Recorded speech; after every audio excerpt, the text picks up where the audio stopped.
Dear listener, I'm sorry. This is Jesse. I rant about my time as a tourist being sold and punched in the arm in Italy and constantly being sold for about 10 minutes at the beginning of this episode. You can skip ahead if you don't want to hear my rant. I'm sorry in advance. Canadian politics is boring, juicy bits.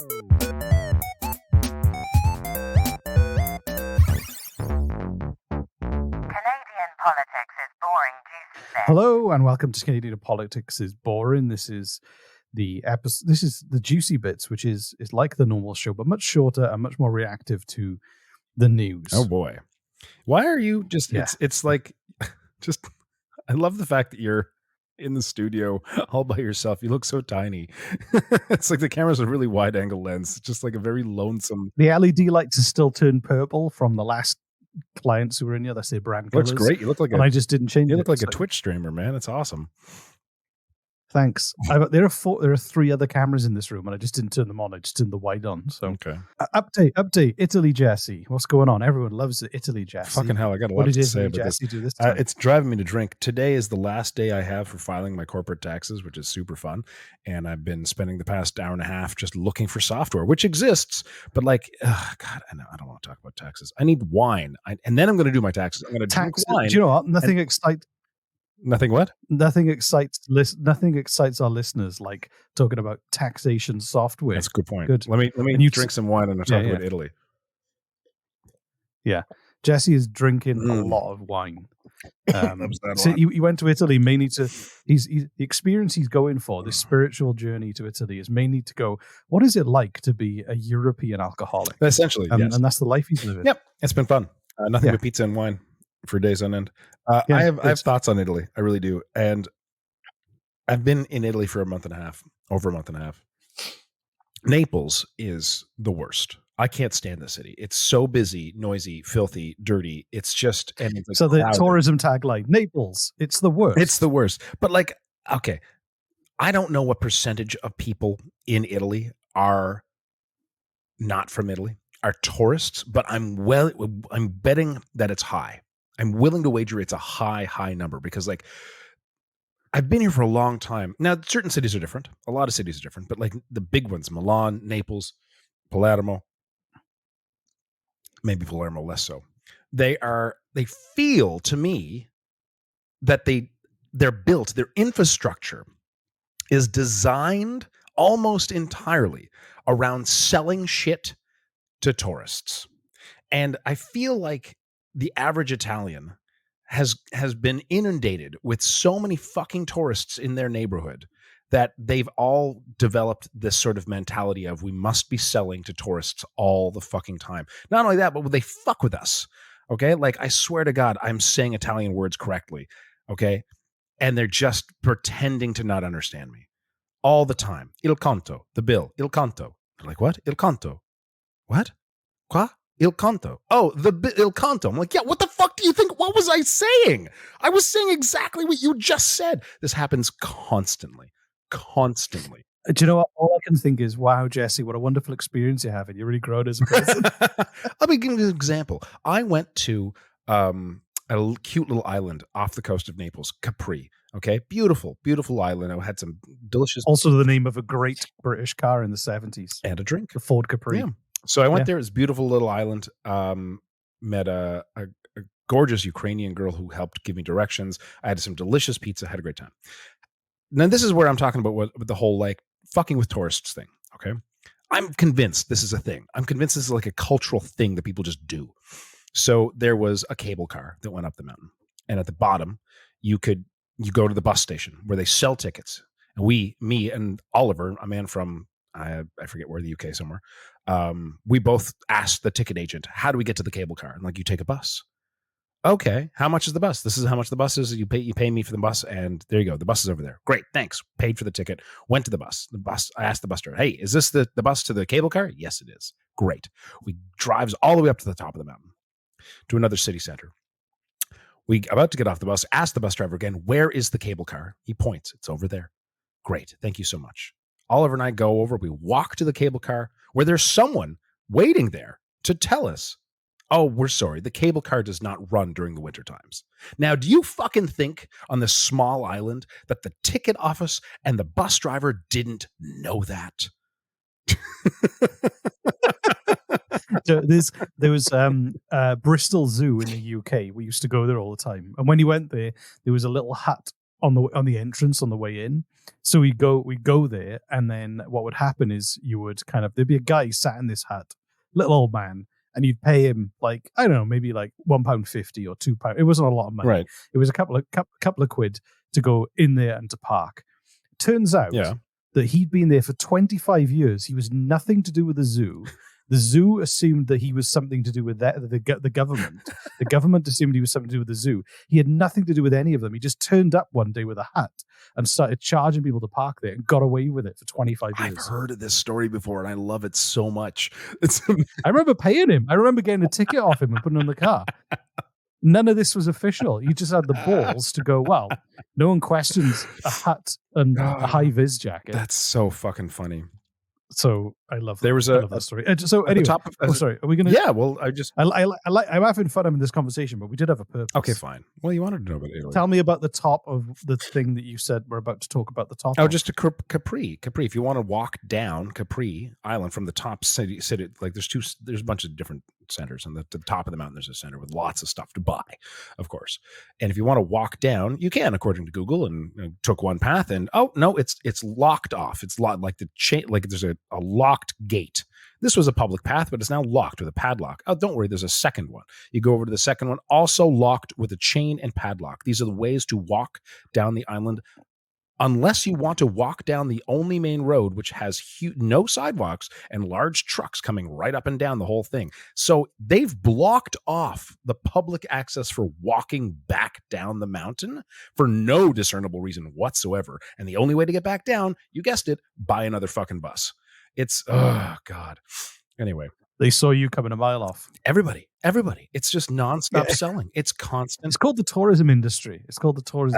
I hate being a part of it. It's a bit more in your face, but in other parts of the world, it's much more vital to the economy. So people are much more like aggressively pushing. They aggressively, if you walk by a restaurant, they have people who they hire to stand outside and aggressively get in your face. Like, hey, you want food? Are you food and drink? As if I was like new to being a human and didn't know what to do when I was suddenly feeling the sensation of hunger and thirst. What the fuck do I do? Oh my God. Yes, I am hungry and thirsty. Thank you. Do you have the solution for me, sir? Like fucking. You should be like, tell me about this food and this drink. I had a girl. I'm new here. What is food? Seriously. I was walking last night through some bars and alleyways, and this man like steps in front of me to prevent me from moving further, which I took as a sign of like, oh, is this a private event? Can I not move past you at all? Sorry. No. He was just trying to sell me food and drink. He wouldn't let me fucking pass. And then I finally figured it. I'm like, no, I'm leaving. And I left. And this other woman punched me in the fucking arm and then asked me if I wanted a shot. I'm like, no, what are you doing? Ugh. I'm sick of it. I'm honestly really sick of it. And like, it's my fault for being a fucking tourist.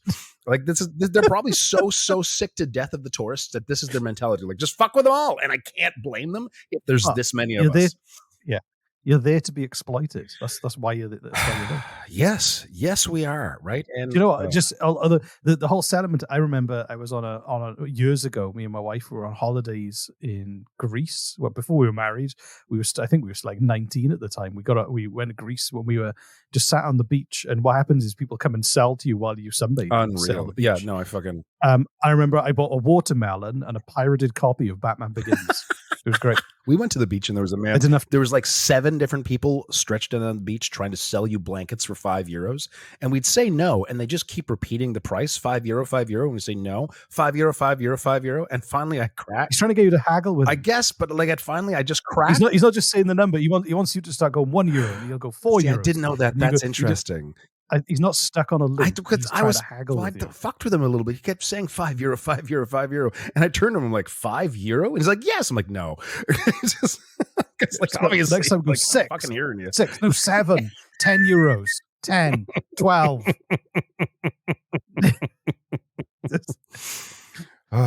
Anyway, Okay, that's sorry. so This is your fault for this asking me about my time in Italy. This is you were it's expecting me fine. to So, just say some people I'm find. just eating pizza and drinking. Sorry, listeners, if you don't find Jesse's adventure in Italy as entertaining as I do. So we this is a follow up Juicy Bits to our last one, Pierre Poilievre's Porn Passport Paradox, Oh, which did seem to get a lot of attention and a lot of interest about it. And the reason I wanted to talk about this is that we had an email from a listener called Darren. I won't say his last name because okay. I asked him if he mind us mentioning him, and he didn't reply. I saw that. So Yeah. I'll just do the first name. Okay. Yeah, D Dog. I like to call D him Dog. Yeah, Darren. yeah. D Dog Daddy. D Dog. He said, just a quick note, I think you're missing the main point about the porn passport. The biggest problem with having a porn passport is the creation of a government ID. Not only that, but a government ID that can conceivably be used anywhere on the internet. It could easily snowball into a requirement to access anything on the internet with the creation of a government tracking ID. It's a short step to a surveillance state. Thanks, Darren. So, I mean, That's actually Darren made a point good he point. makes. So, Yeah, that's a good point. it's a really good point. And so I try to find an example of a government that was doing this. Okay. And I know Canada hasn't done this, but this is like where this is the conclusion it comes to if a government decides they want to push real government ID and online usage to it. It's extreme, I guess. And China is probably the global leader in this. They have, and I hate this name, it's called the Great Firewall, or also known as the Golden Shield Project. And it's essentially them trying to censor and control the internet in China and how people use it. Okay.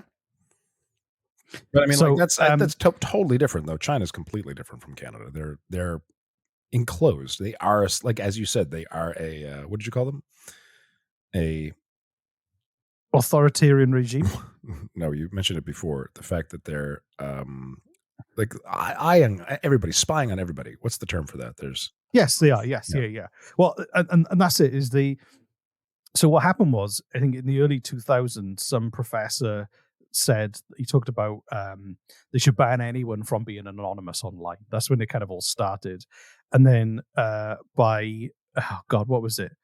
They claimed it was to protect like intellectual rights and everything. So in 2003, you had to use a government ID and register to use internet cafes. Back when they were still a thing. Interesting. Remember before you had the internet on your phone, you had to go into an internet cafe. I do. And drink a coffee and try not to tip it on a keyboard. Yeah. Remember that? Yeah. Gaming cafes. In 2004. Well. Yeah. There we go. Yeah, exactly. In 2004, they also then applied that to emails. This is in China you're talking about? This is in China, yeah. So they applied it to emails.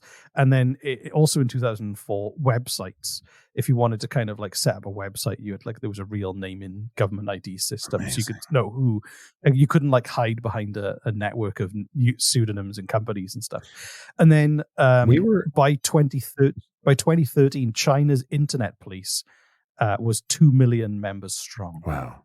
I don't know if I mentioned this before. I don't think I did. I was at a hostel back in Venice, and there was a guy from China there. I didn't meet him. This was taught to me by one of my bunkmates.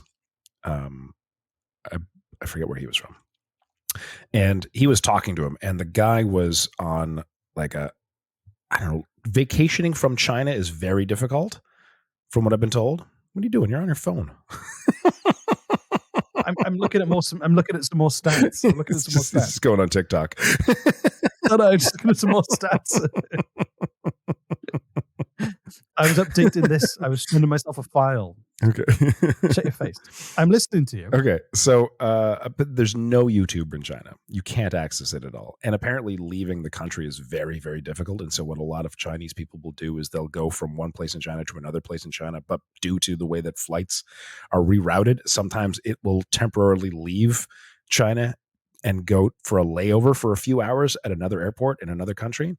And they'll have a few hours to go and explore that country before they have to get back on the flight to go back into China. Yes. I only have 2 hours to watch everything Mr. Beast has ever done. No, not YouTube, but like just to go and explore that country. So this guy, this I don't know. I don't think this guy from China was doing this because he was staying in a hostel in Venice, and that would have been very difficult if he only had a few hours. So for whatever reason, he left. But like, he'd never heard of YouTube, and so the guy not only showed him the wonder that is YouTube, and it is a marvel if you really think about it. he showed him a video about how China's government was restricting what people in China saw from the rest of the world, which he didn't know was happening.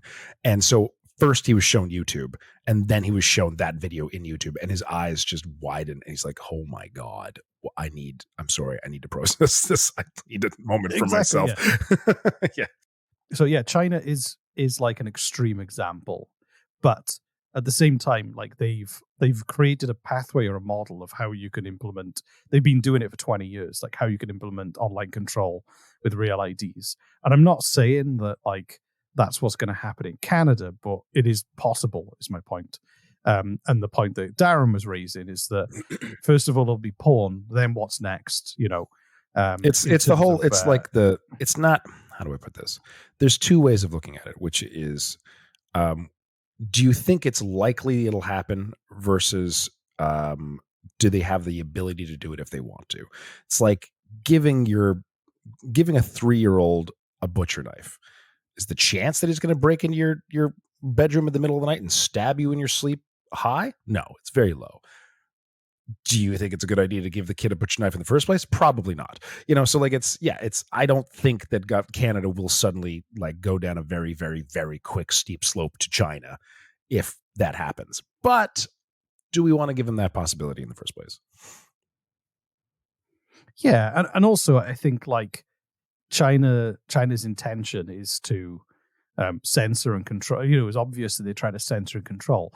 That might not be the government's intention here, but you look at like I don't know. You look at all the like the Patriot Act, like allowing the CIA and everyone to like monitor people's online use covertly for looking for terrorism. Those powers were given, but then you look at how people are looking at instant messages to track women discussing having abortions now that they've made abortion illegal, and then using their Facebook messages with their own parents and sister or friends trying to plan crossing state lines to use that against them and take them to court for like looking for an abortion. Like that, you can see how America, where that kind of like internet, those kind of online kind of interactions have been, used to criminalize people in a way that most people wouldn't think is fair. Doesn't mean it's not possible in Canada on those terms either. Hmm. You think so? If you asked yourself 10 years ago, would someone like Polyev ever have a shot at being prime minister? You probably say no. Honestly, you shouldn't have passports to enter into a porn site. It should have more captchas with the whole, like, instead of like pick out a bus or pick out a bike, but like pick out Polyev, and just have like a bunch of different faces of different prime ministers, and one of them is Polyev.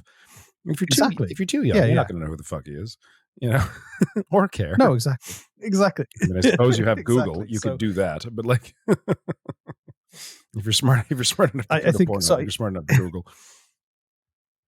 Exactly. But anyway, my point, I guess, is that Darren made a good point. There is a potential of a slippery slope, and I think is worth something thinking about and looking at how other governments have done it. It's an interesting thing to look at. But I also find it weird. I do find it weird that if Trudeau was doing this, and they talk about people call him a authoritarian communist and all that kind of palaver.